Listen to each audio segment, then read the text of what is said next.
Thomas ran as fast as his low legs could carry him to his father's room. He told him there was a monster under his bed. Thomas's father, Greg, told him that monsters weren't real, and that he had better go back to bed. "But Daddy, there's a monster under the bed, and he has glowing green eyes. Please, look." Thomas spoke in a whisper, as if not to be heard. Wanting to go back to bed, Greg grabbed his hand and took him to his bedroom. "No," Thomas said, hysterical as he could be in a whisper. "Why are you whispering, Thomas? Stop that." "He can hear us," he whispered back. Greg rolled his eyes and took Thomas to his room.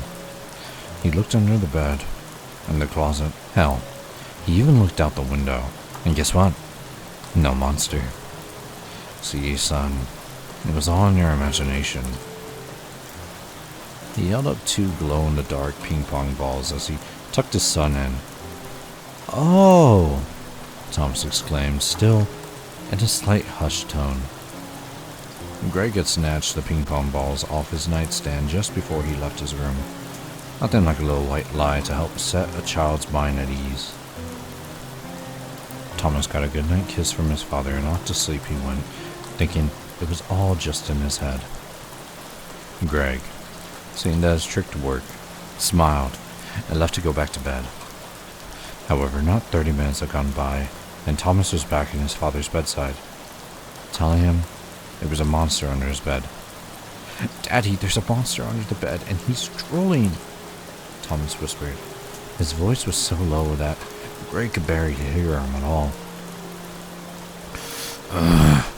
"For the last time, there's no monster under the bed," Greg said in nearly a shout.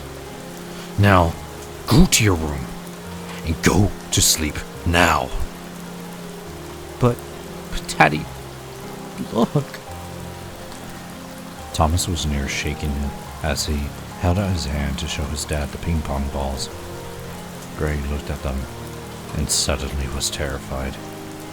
Not because Thomas had found out that he was just playing a trick, but because he wasn't just showing him the balls. He was pointing under his father's bed. "Come here." That was all Greg could get out before the 2 black hands grabbed Thomas's feet and took him under his father's bed. He cried out in a single yelp as he was taken under. His father reached for him, but the hands moved so quick, and it was all so sudden, that he couldn't reach him in time. Greg fell into his head, reaching for his boy to no avail. When he looked under the bed, he found nothing. Even when he was falling, his eyes met the other side of the wall. Thomas was gone.